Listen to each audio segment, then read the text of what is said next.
YouTube, Miss Tone, back with another one. So this one here is a continuation of the first redemption manual. This is a really good book, and we're gonna get into the redemption definitions and a few different aspects of the redemption process and what it entails and what the point of it is there. So let's get into this. Let's see what we got. So redemption definitions. So from Zondervan's Pictorial Encyclopedia for the Bible, redemption is deliverance from the power for alien dominion and the enjoyment for resulting freedom. It involves the idea of restoration for one who possesses a more fundamental right for interest. The best example for redemption in the Old Testament was the deliverance for the children for Israel from bondage, from the dominion of the alien power for Israel. All right, so redemption is kind of to get yourself back. Essentially, right, what the process of this is going to be, it's not only commercial, it's spiritual in nature, this whole process in general, because as you study, and that's why I don't give everybody all the fucking answers, you know what I'm saying? Because,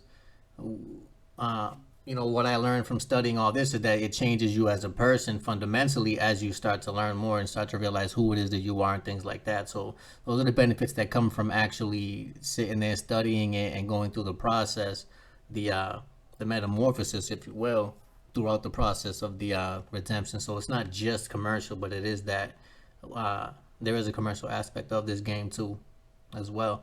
So from the Expanded Vines Expository Dictionary for the New Testament word, seems it supports Zondervan with this definition for redemption. In the natural sense, for delivering, Luke 24:21, for setting Israel free from the Roman yoke. They had them yoked up. That's a headlock. So redemption, in reference for the United States as capturing the straw man, the transmitting utility from the natural living soul for the corporation or commercial, a third party using a state birth certificate with an all capital name, a fiction appearing as your name given at birth with you, the natural person, as the pledge for your energy and surety for any charge made against the straw man. So freedom comes with the filing. Freedom comes with the filing of the UCC claim. Of the UCC1 claim against the straw man and the subsequent acceptance for value for the state birth certificate for the governor in the various states of the union, thereby making him her surety for and guarantor for any actions against the straw man. So you see what that is. So they present you with the offer when you go to get your birth certificate, and then it's a bond, right? Negotiable instrument at that point, and you just go ahead and grab that, accept it for the value that you say is going to be, and the value is going to be dictated on the UCC1 financing statement. That's what's going to indicate the value of your property there. So a couple little side notes there. Rules to the game, right? So here, redemption. Why, how, when, and where. Long before the states. United States of America was formed, a conspiracy of slavery has always been forced upon men by other men thinking that they can live and tell other people how to live when they cannot even live their own lives in freedom. It's fucked up, right? But that's exactly what it is, man. These motherfuckers, right? So their own backyard is fucking horrendous, but they got all the fucking best advice for you. I do that too. I'm a hypocrite too. Fuck it, right? So, for with the subjection of others to slavery, the slave master becomes a slave to the very possible they enslave. The object is power through money and illusion. If everyone works and pays another who does not work part of what they earn through taxation, the slave master becomes very rich and powerful, and money and illusion. All people come into this world with nothing and they leave with nothing, right? So what's it all about? How many green pieces of worthless paper that you can get in your hand? Come on. Right, and then you put it up against your ear and you start talking to it on the TikTok and all that shit with the green pieces of paper stuck to your head, them IOUs. That shit is crazy. So man was made to be free, subject only to his creator and the rights of all men on this earth. To restrict the rights of another restricts the rights that you have. Give total freedom to others in your action toward them, and you in turn enjoy freedom as if it was given to each of us. When we are critical of others in the way that they are living, we are in bondage to that person. and any act done to another person or their property restricts your rights by restricting your peace and joy on this earth. Our story begins in the 13 colonies with the forming of the United States. And mind you, I'm just reading this shit. I don't really, know how accurate any of this information is, going down about the history. I'm not really with all that history. I think a lot of that shit is bullshit, naturally. So, because why the fuck wouldn't it be? Everything else is. So the mechanism was already in place to bring forward the deceit of lies that have plagued man since the beginning. The illumined ones chose May 1st, 1776 as their day of birth in the United States of America. This statement was made in 1782. This nation now is being formed 200 years from now, will bring in the one world government, and the seat will be England.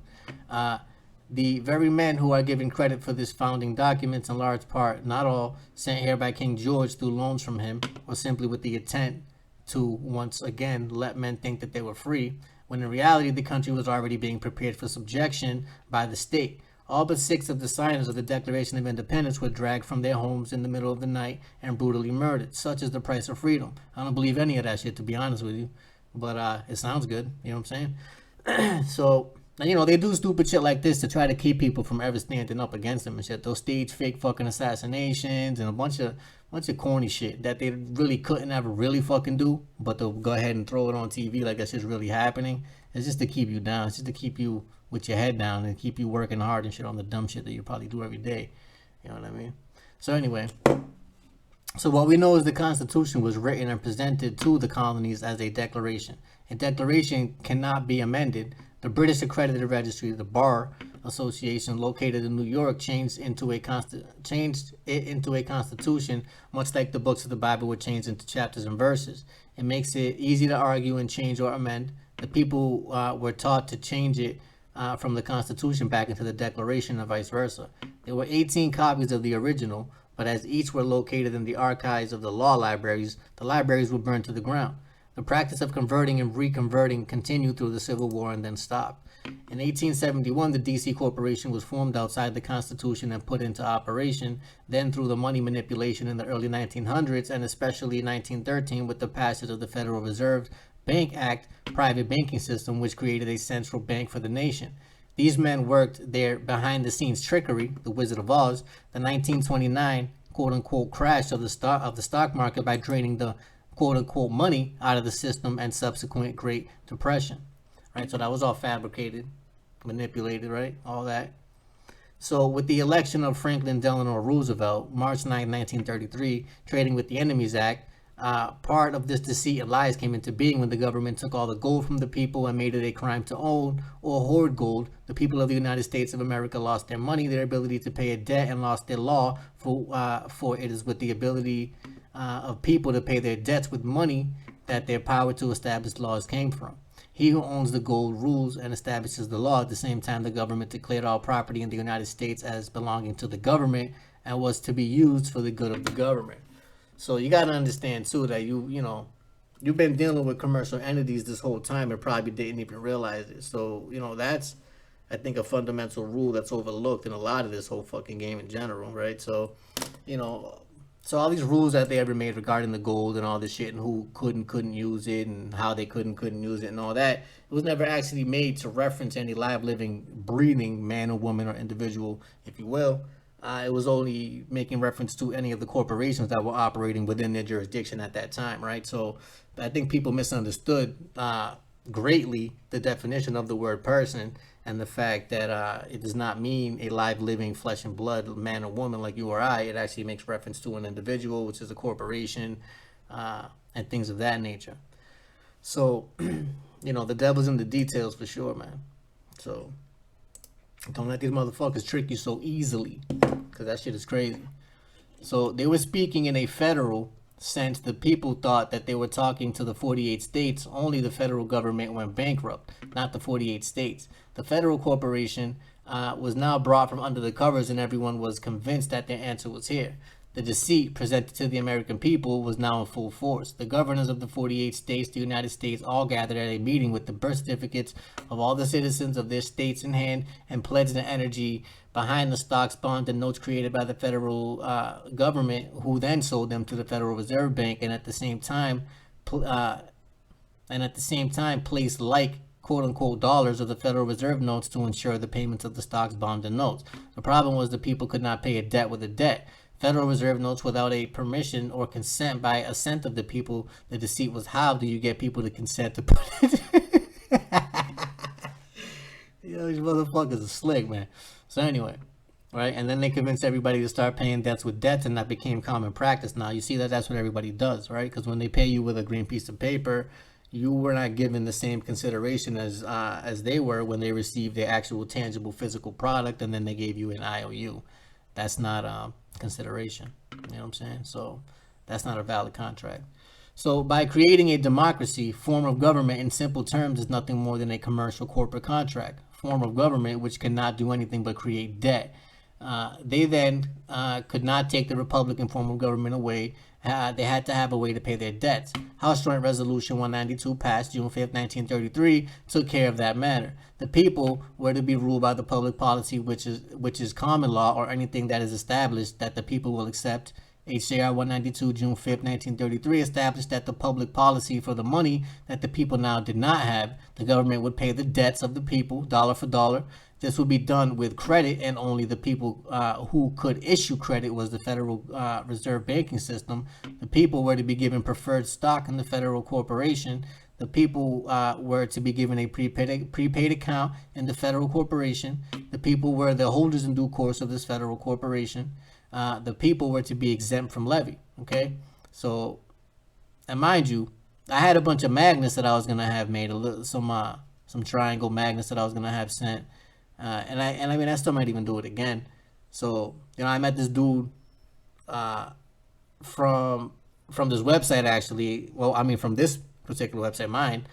And then, so I went to order some shit off of him, and it ended up missing in the mail. So a bunch of magnets I was going to have made for everybody to stick on the back of their car saying, exempt from levy, I am not for hire, and shit like that. So that just freaking reminded me of that, exempt from levy. So the people were to be exempt from levy, okay? So, and that's in their own little scriptures that they like to live by, okay? So the people were then created into corporations or fictions through the birth certificate, social security numbers, and voting registration. Through these fictions, the stocks, notes, bonds were created. The credit to pay the debts would be established by the signature of the people, money created out of thin air. The bank never loans money, only credit. Since Federal Reserve notes are debt notes, they are a liability to the Federal Reserve banks. The deceit of the Federal Reserve Bank and their agents, all corporations, only a corporation creates debt. It is a fiction, an illusion. Is to get the people to allow them to place Federal Reserve notes against their assets without directly saying so, for it is a felony for anyone to request to accept Federal Reserve notes in payment of a debt. You cannot pay a debt with a debt. Illegal. They cannot demand any certain species of currency, which they always do, right? So they make rules for them to not even follow. I don't even understand why they would even make rules if they are not going to play by them. What the fuck's the point then? You know what I mean? So with the passage of the Social Security Act, the real deceit began.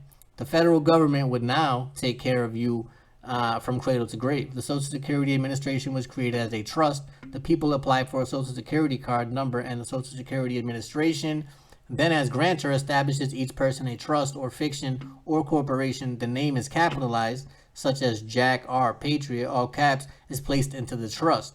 So with the natural person, Jack Rabbit, upper lowercase, Patriot as the trustee, all trusts or corporations report to the Internal Revenue Service through a Form 1041, as we trustees are told to file a Form 1040 as a federal employee and charge income tax. So you've been filing the wrong paperwork. 1041 is the one. So we should be filling out the Form 1041 and no taxes paid on or owed. Remember that we are tax exempt. All of the people, we are now held by power of attorney in the bar.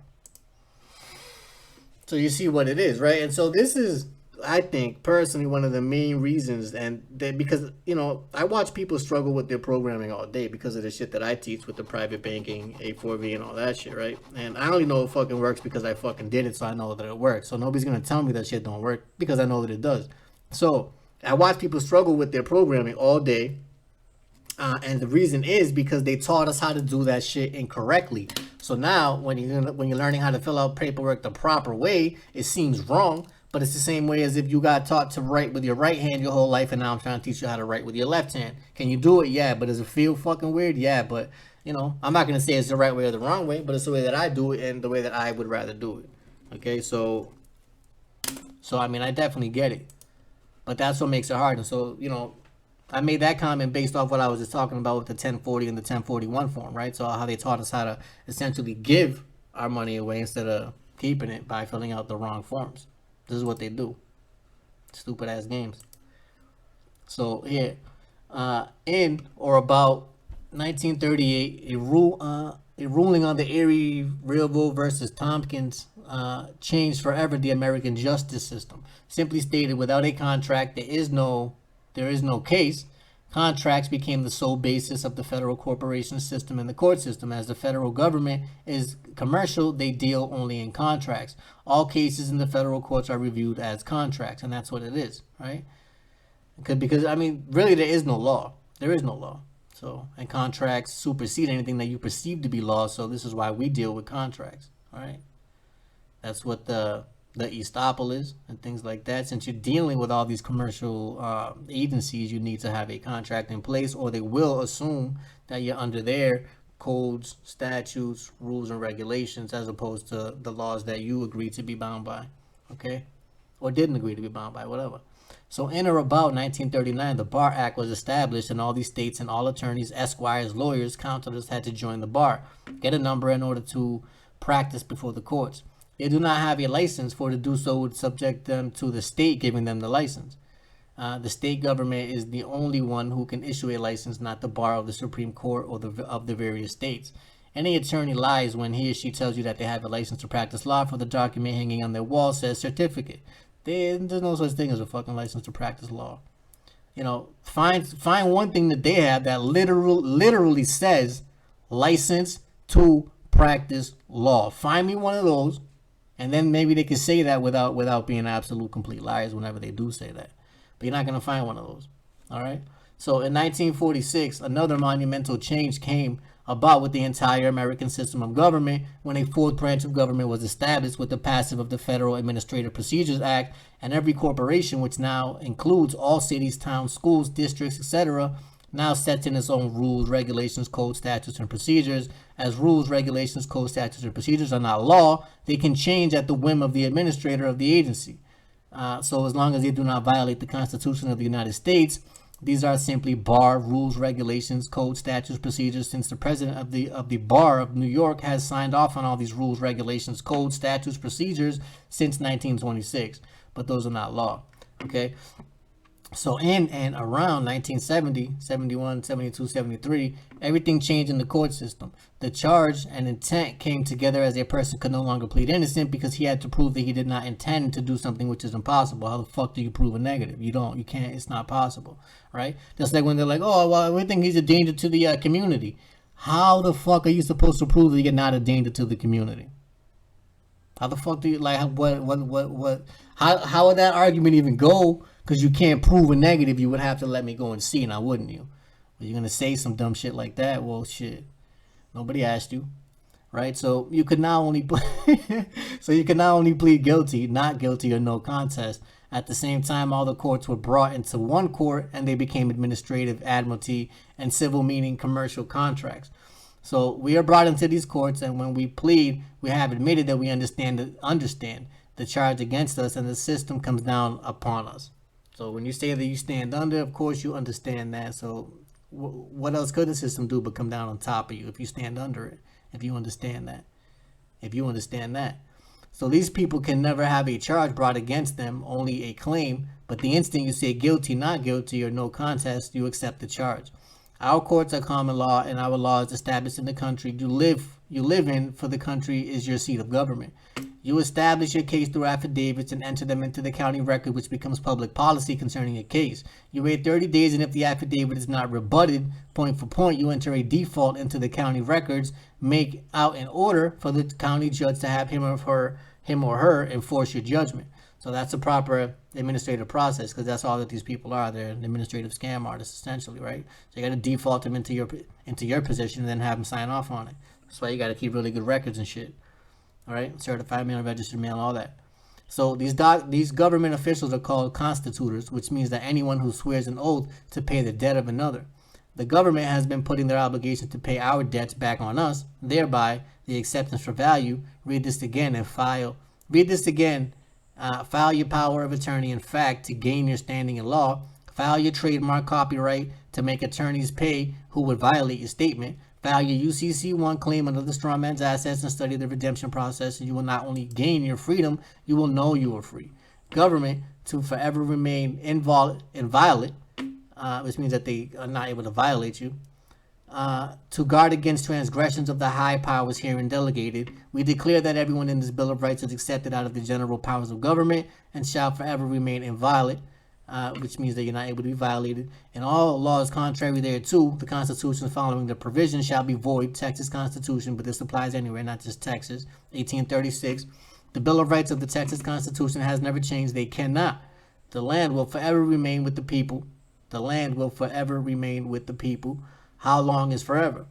Well, the last line on all the patents to the on all the patents on the land of Texas states, the state of Texas relinquishes and holds all land forever, and was signed by the then government, who is not. How long is forever? How long is forever? How long is forever? So, you know, everything's laid out there for you. You guys know what it is, man. You know. So it is a game of chess. Stop playing checkers with these clowns. That's what I got for you for now. Until we meet again.